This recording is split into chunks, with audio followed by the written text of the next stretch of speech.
Bienvenue dans cette sixième leçon dans laquelle je vais vous présenter donc l'outil régulation de l'objectif. C'est une fiche régulation de l'objectif. Régulation parce que ça va nous permettre de contrôler notre objectif, de le changer, de le modifier afin qu'il soit conforme aux critères dont on a parlé tout à l'heure, hein, quand on a parlé donc des dimensions d'un objectif et comment fixer un objectif. Enfin, je vous avais listé tout un ensemble d'éléments. Bah voilà, là on va concrétiser tout ça sous forme d'un document euh, qui va nous permettre justement d'avancer, de savoir qu'est-ce qu'on a à faire, quelle est la prochaine étape qu'on va accomplir. C'est ça qui va être intéressant, hein, parce qu'un objectif, ça doit vous amener à avancer. Si ça vous freine, c'est qu'il y a un problème dans la façon de formuler, dans la formulation de l'objectif, peut-être dans l'objectif lui-même, peut-être dans les moyens pour atteindre l'objectif. En tout cas, il y a un problème quelque part. L'objectif, ça doit être toujours quelque chose qui pousse à agir, hein, en tout cas dans notre culture occidentale, parce que je sais que chez les Chinois, ils travaillent autrement, c'est pas forcément un objectif comme ça, ils travaillent plutôt de biais, ils travaillent plutôt de façon indirecte, hein, donc il y a un bouquin, donc François Julien, sur les transformations silencieuses, très intéressant, qui montre un petit peu que la pensée chinoise a se développé de manière totalement différente de la pensée occidentale, puisque la pensée occidentale, elle est vraiment centrée sur cette idée d'objectif, de rationalité, hein. Donc là, on parle de ça, donc de l'objectif. Bon, parenthèse fermée. Alors, donc voilà la fiche. Alors, vous avez donc dans cette fiche les éléments qu'on a vus, hein. Donc d'abord, il y a le but. Donc on détaille le but. Alors, souvent, quand on a du mal à détailler le but, on commence par l'objectif. On commence par l'objectif. Donc on écrit l'objectif en question. Voilà. Et ensuite, on se pose la question du pourquoi. Et quand on se pose la question du pourquoi, bah, du coup, on va pouvoir détailler le but. Bon. Alors là encore, c'est un passage parfois qui prend du temps, hein. C'est pour ça que parfois un accompagnement, donc un coaching au sein d'exploration professionnelle peut vous être utile pour bien sortir le but, parce que c'est ça qui va vous donner de l'énergie pour poursuivre tout le reste, hein.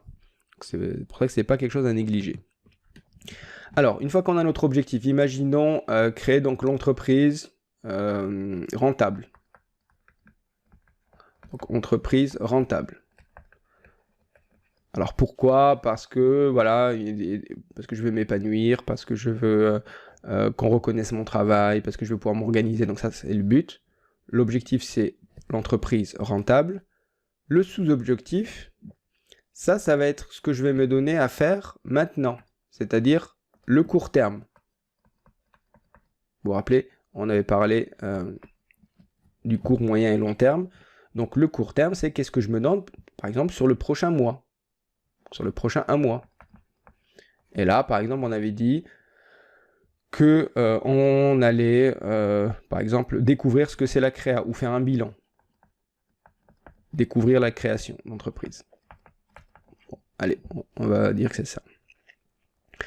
Alors, découvrir la création d'entreprise, ça reste quand même un peu abstrait, hein. Je veux dire, qu'est-ce que c'est découvrir la création?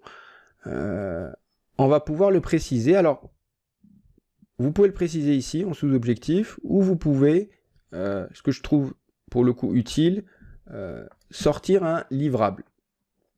Le livrable va, lui,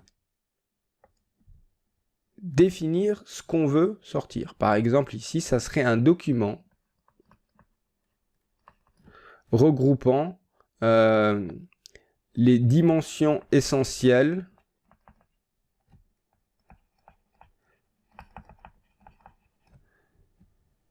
de la création d'entreprise en fonction de notre marché ou de notre activité.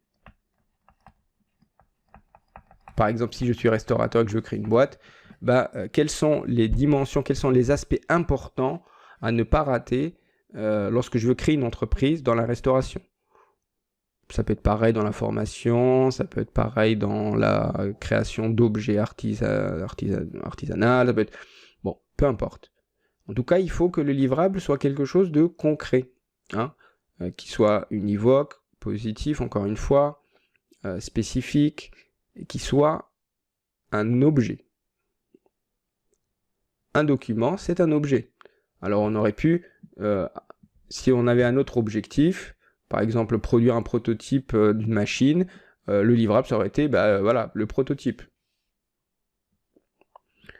Donc il y a toujours un livrable quelque part.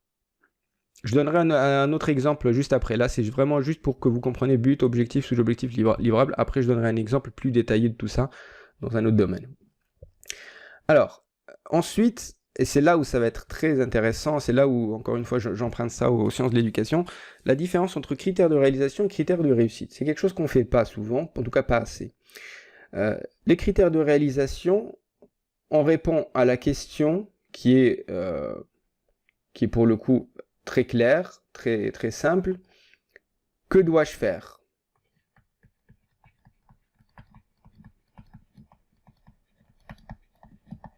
Sauf que dois-je faire ? Qu'est-ce que je vais faire concrètement ? Je ne peux pas le savoir tant que je ne sais pas les critères de réussite. C'est-à-dire, quels sont les critères de réussite du livrable ? C'est-à-dire, je reprécise, qu'est-ce qu'un bon produit ? Comment je sais que ce document-là est prêt ? Donc ici, c'est qu'est-ce qu'un bon livrable, un bon produit. Voilà. Quels sont les critères, en fait, qui vont caractériser le bon produit ? Par exemple, il faut que ça soit un document, allez, on va dire au moins de 10 pages, parce qu'en dessous, on va considérer que c'est trop light. Il faut que ça soit un document où il y a des chapitres. Que ça soit pas un truc en vrac ou des notes gribouillées, mais que ça soit quelque chose de plutôt organisé. Que ça soit un document qui n'oublie aucun aspect essentiel de la création d'entreprise.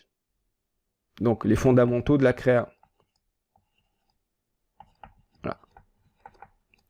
On n'est pas sur le business plan là, hein, on est sur avant. Après, on aurait pu faire la même chose pour le business plan.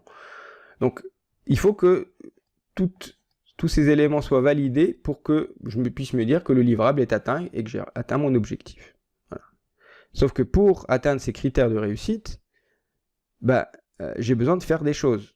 Et c'est là où je vais détailler qu'est-ce que je dois faire concrètement. Quelles sont les tâches que je dois poursuivre, que je dois accomplir pour atteindre mes critères de réussite. Et là, ça peut d'abord de faire une recherche Internet. Ça peut être de rencontrer des gens qui ont déjà créé. Alors, ça peut être des amis, ça peut être rencontrer des associations de la création d'entreprise. Voilà, je vais détailler tout ce que je vais faire par étapes. Donc prendre des notes, ensuite organiser les notes. Voilà. Et donc, du coup, une fois que je vais faire toutes ces étapes, je pars du principe que tout ça va m'amener à valider mes critères de réussite et donc à valider mon livrable. Vous voyez ? Et la différence entre critères de réalisation et critères de réussite, elle est fondamentale. Hein. Critères de réussite, c'est qu'est-ce que c'est un bon produit ? Voilà. Comment je sais que le produit est atteint ? Comment je sais que l'objectif est atteint ? Donc ce sont, si on veut, les indicateurs. Certains appellent ça des indicateurs. Mais les critères de réalisation, c'est concrètement, par étape, qu'est-ce que je dois faire pour pouvoir valider ces indicateurs. Donc d'abord une recherche, ensuite rencontrer des gens, ensuite prendre des notes, organiser, etc. Voilà. Et du coup, en faisant ça, j'atteins les critères, je valide le livrable, donc je valide le sous-objectif, et je peux passer au sous-objectif suivant, qui va m'amener progressivement vers l'objectif qui est lui plus lointain, qui est lui sur plusieurs années. Donc voilà un petit peu à quoi sert la fiche régulation. Alors il y a un autre aspect sur comment on va évaluer si cet objectif est réaliste ou pas. Donc ça, on va prendre un autre exemple et du coup je vous montrerai cette fois-ci en faisant le calcul avec vous pour que vous ayez une idée de comment ça fonctionne. Voilà. Mais déjà là vous avez la fiche régulation d'objectifs qui vraiment est essentielle parce que quand je détaille les critères de réussite, je vais me rendre compte en fait de tout ce qu'il y a à faire, que je vais rapporter ici de manière organisée. Par exemple, pour rédiger les fondamentaux de la création d'entreprise, c'est-à-dire pour pouvoir regrouper tout ce que je recueille comme information dans des chapitres, il va falloir que je fasse une recherche avant. Voilà. Mais si j'ai pas ces critères de réussite, je ne vais pas faire de recherche. Et du coup, je ne vais pas faire de livrable. Et c'est comme ça que des gens ne font pas du tout ce travail-là, parce que justement, ils ignorent, en fait. ils se disent qu'il faut créer une entreprise, bon, bah, ils vont, ils immatriculent, ils créent l'entreprise, ils essaient de prospecter, ils voient que ça marche pas, et puis ils restent bloqués. Bon, ce qui est, voilà, un défaut de compétence. Alors que là, au fur et à mesure qu'on structure les choses, on se rend compte du travail qu'on a à faire. Voilà.